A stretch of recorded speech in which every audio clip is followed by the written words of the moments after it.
Whoops. Got a little bit carried away looking at my Facebook and seeing, what's new and what's good with everybody. Um,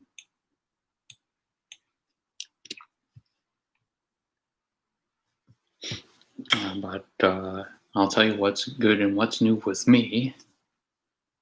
Um, I recently got a job, but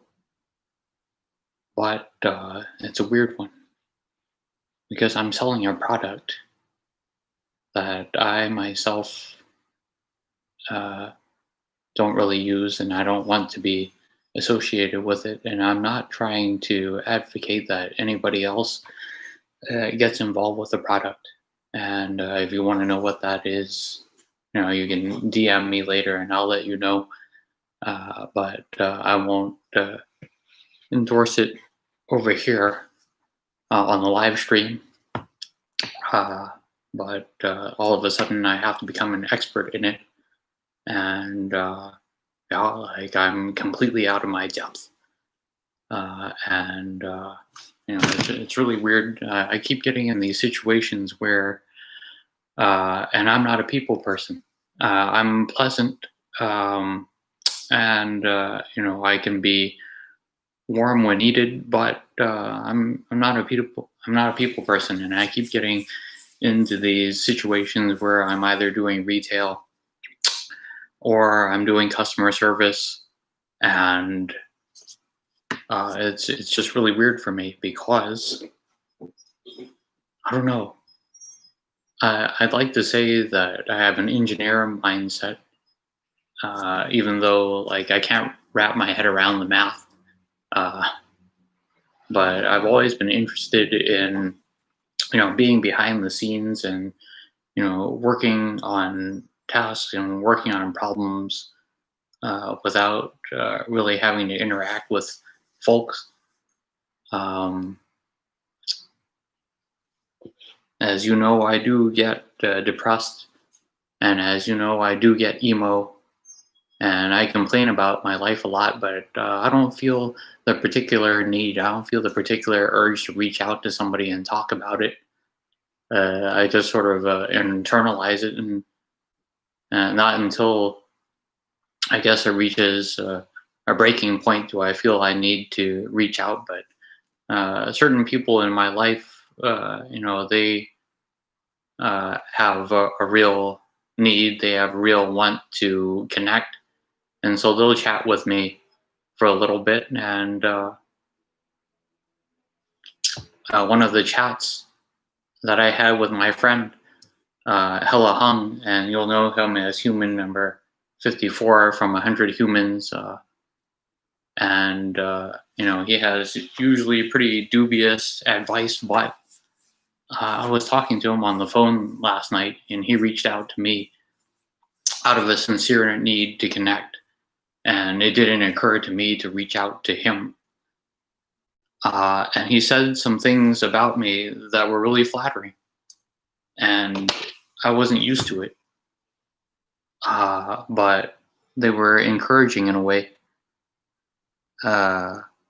He said that he didn't understand why I don't put myself out there more when it comes to dating, because I'm, fairly good looking, and I don't agree with him on that, but that's what he said.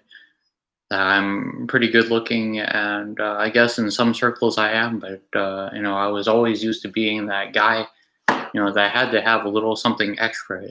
Girls don't go after me, like I have to go after them, and not only that, but I have to have a little something to recommend me, because I'm goofy.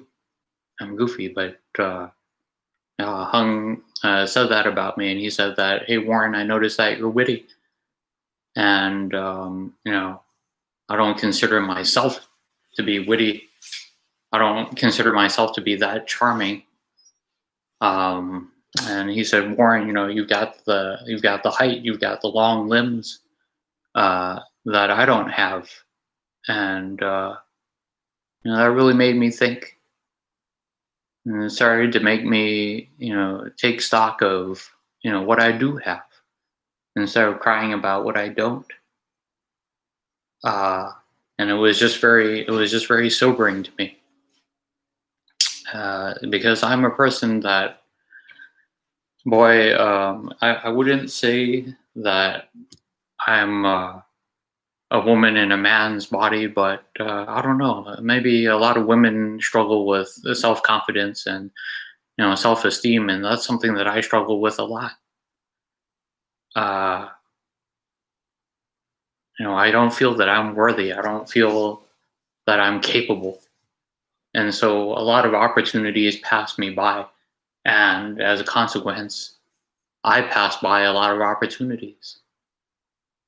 But again, going back to what I opened with, I'm working at a job that where I'm, pushed into a situation where I need to be confident. I'm pushed into a situation where I need to be worthy.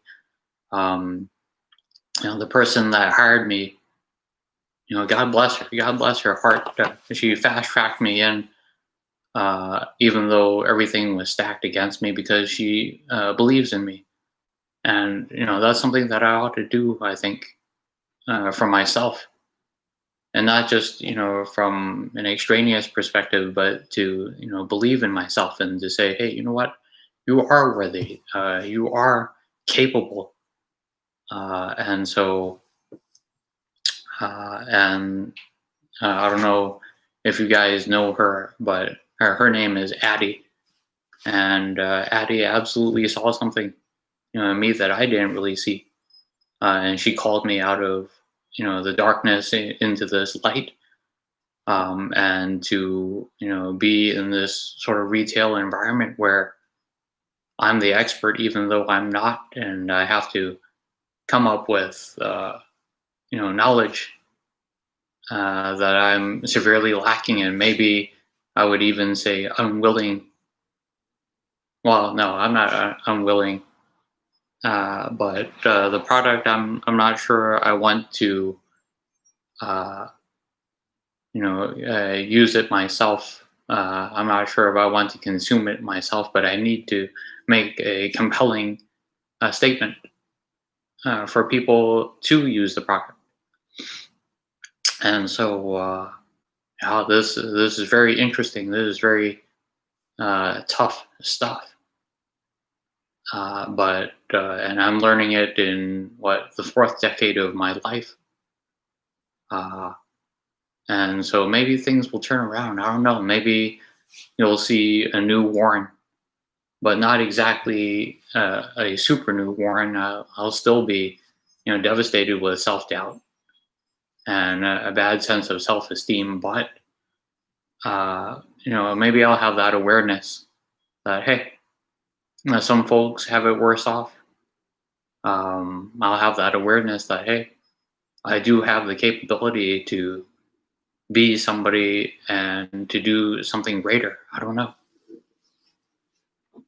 Um, yeah, these are interesting things. I feel as if all my life that I've been in a suspended state of development, or I was in arrested development, I would say.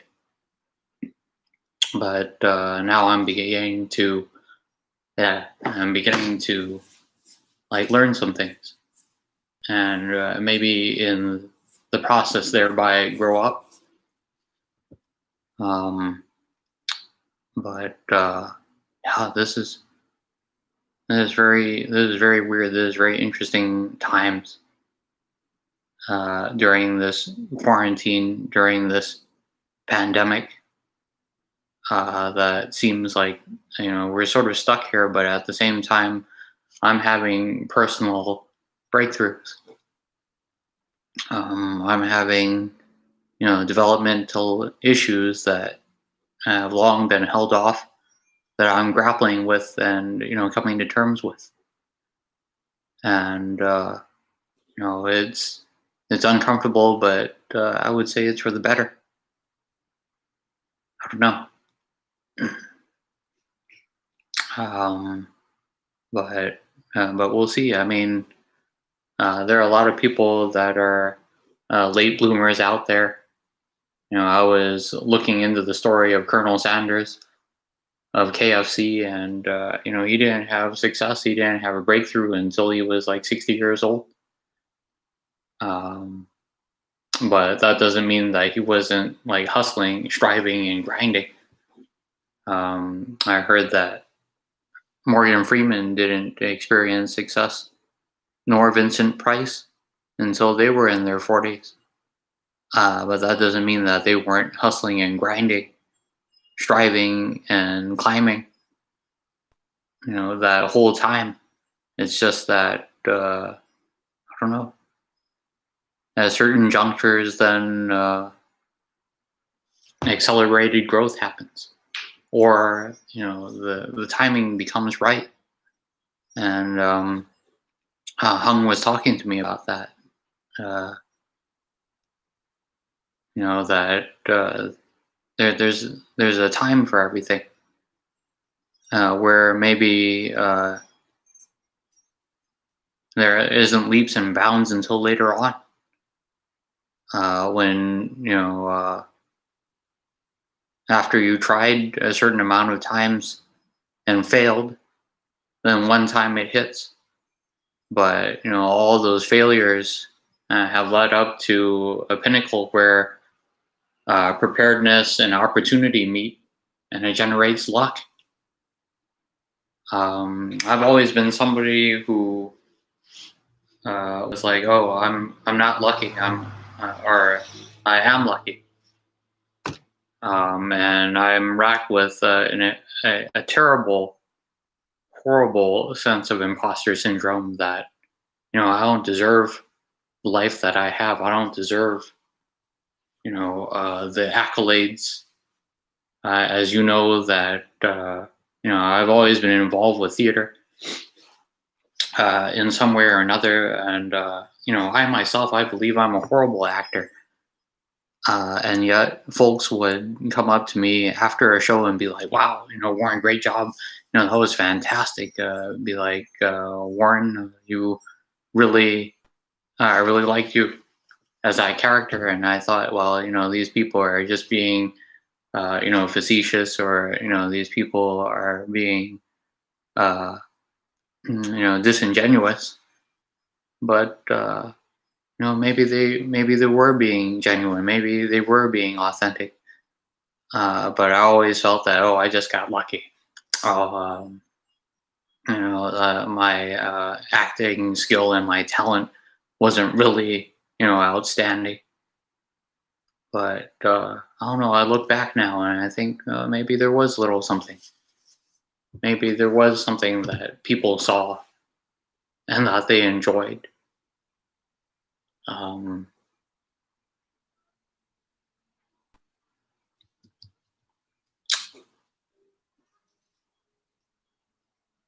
People in the past, my family, they've always been like, "Hey, Warren, do you have a new girlfriend? Hey, Warren, is there anybody you're seeing?" And I can't say that I ever could answer them with a yes. Uh, I'm, I'm 41, motherfucking years old, like, and I've never had a girlfriend. I've never had anybody that I, tripped with. Nobody that I hung out with, girl wise. And I always thought that the family members who asked that were playing a cruel joke on me. That that the universe was playing a cruel joke on me. That they just asked it to really grind my gears. They asked it just to troll, to have a little bit of fun with me. But I don't know. Maybe maybe they were right. That, hey, wait a minute. There's something about Warren that's lovely. There's something about Warren that's attractive that maybe people would be into. But I look back and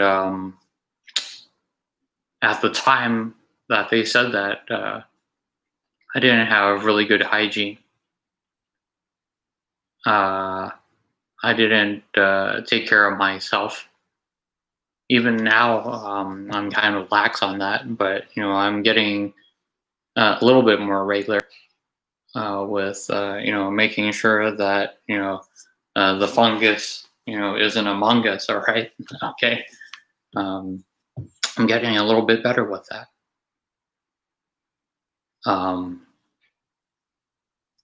but perhaps they saw something, and if I was like ruthlessly honest, and if I was brutally honest with myself, then I would have seen something and said, "Hey, wait a minute. Warren's really good. Warren's really cool. Warren is worthy." Um, and I'd like to, as we all do, go back and blame my childhood and blame the way that I was raised, because growing up, not the most encouraging things were said about me. Um, there was always this sort of language, this negativity that, oh, you can't do it, you're not strong enough, like, oh, you can't do it, you're not smart enough. While all of my other friends were picking up a newspaper route, then I was sort of coddled and said, okay, we'll save this guy from this reality of getting a job, of earning a paycheck. And so it wasn't until I became an adult, that I had my first job, and it was a real wake up call because I wasn't ready. I hadn't figured out the hard and soft skills to prepare myself for getting a job. like so I was completely out of my depth, and that's a theme that would remain for the rest of my adult life. Not ready, because I was told that I couldn't do it. I think Asians are raised that way. They get that discouragement. They get that that sort of negative language, that shit talking. But the intention and the effect of which is supposed to be that you overcompensate and that you exceed. If you have parents that are like, oh, well, you got an A minus, like that's not good enough, like, and then you think, okay, I'll show you. I'll get an A plus next time. I'll get an A next time. And for me, like with my particular personality and my particular, outlook on life, I wasn't one of those guys that's like, I'm going to show you. I'm going to prove you wrong. I sort of like heard that negative language, and I was like, yeah, yeah, I believe it. I believe that I deserve everything that I get. I got a D, and in math, and that's the sort of person that I am. I'm a D guy. And then instead of saying, hey, you know what, I'm going to prove you wrong, and next time I'm going to get a C. I'm going to work extra hard. But for me, when somebody told me, "Oh, you're not good enough," then I was like, "Yeah, yeah, I'm not good enough." But now the consequence of that is, as a grown up, you have to say, "You know what? I am good enough. I am smart enough. I deserve this. I'm worthy of this or that," and own it. And if you're not worthy, to prove everybody wrong and to go above and beyond to strive to achieve and to really be successful, by saying I don't accept that. I don't accept that. I don't accept that I'm a C student. I don't accept that I am unlovable. I don't accept that I am unworthy. Uh, and these are the growing pains. Uh, and I don't know. I don't think there's any particular therapy. I don't think that there's any particular prescription that's helpful, to overcome, negativity, to undo the programming. I think it's just the harsh reality of life and, the awareness that comes with age, where you're like, hey, wait a minute, I am worthy. And hey, I am lovable. You know, I haven't read my Bible. I haven't prayed. I haven't been to church in a long time, but faith is something that's really important to me. And one thing that's been hammered into me, my whole life of in the culture of going to church is that God says that you are lovable. God says that you are worthy. God says that you are enough, because God is enough. It's not about anything that you've done. It's not about anything that you are, but it's about your identity and the relationship that you have with God, that you become acceptable, that you become, credentialed. And, it never, I'd heard it a million times. I've heard it a billion times, but, I've never practiced it. I've never figured out how to make it work. But, through living life and going through experiences, then, yeah, I can honestly say that there are situations where I didn't feel prepared. But the very nature of being created, by a higher power,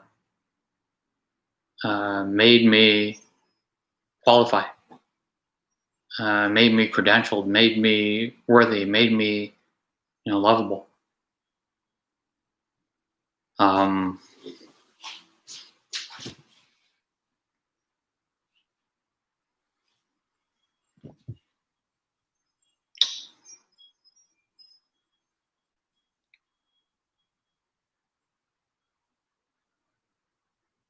yeah, let me think about that. Let me let that sink in a little bit.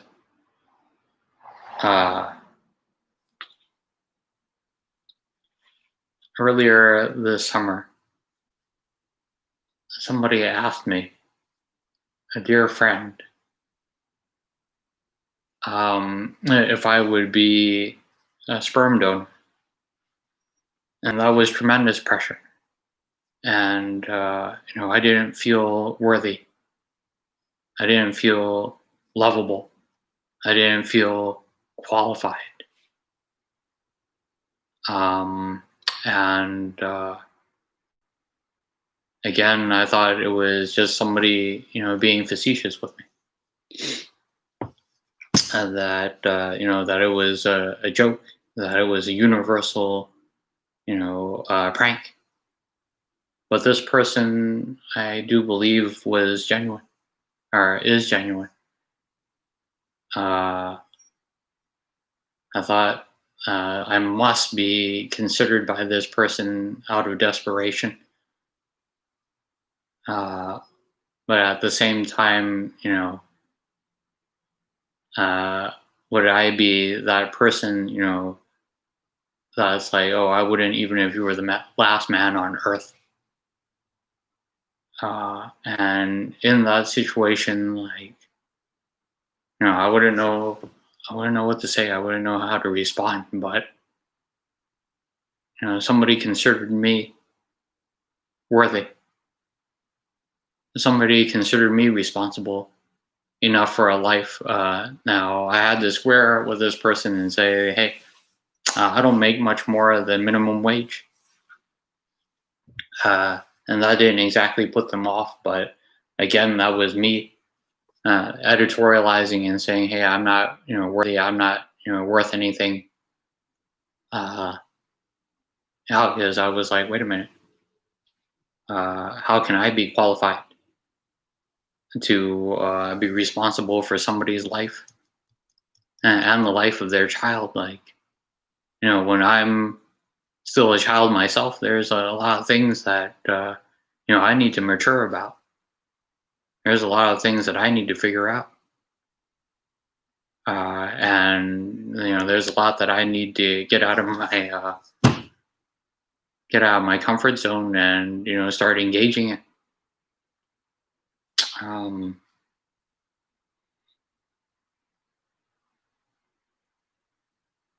there's another person,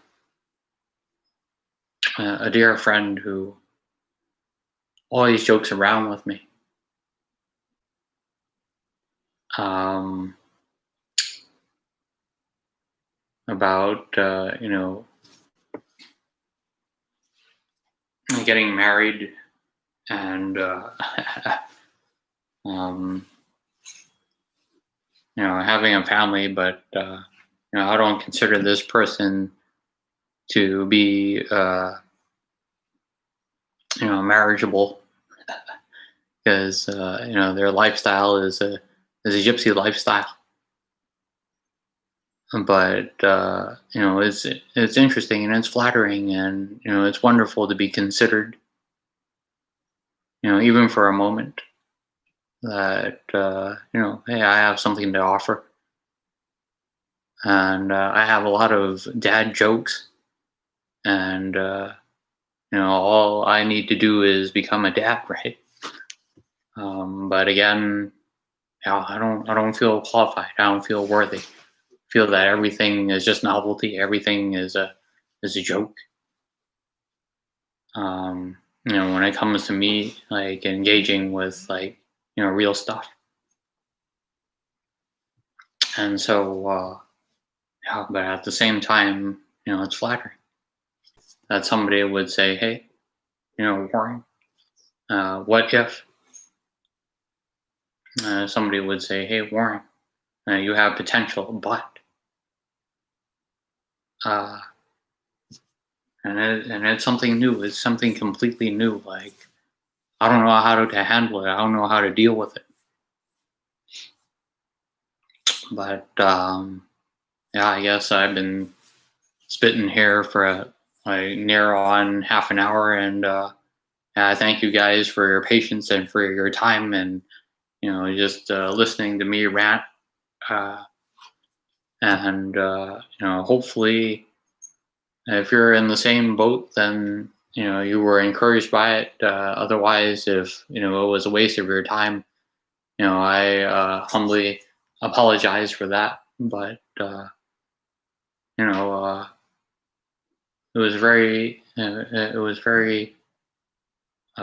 necessary and very wonderful for me to test out this YouTube live capability and to open my heart and my mind to you, even for a little bit.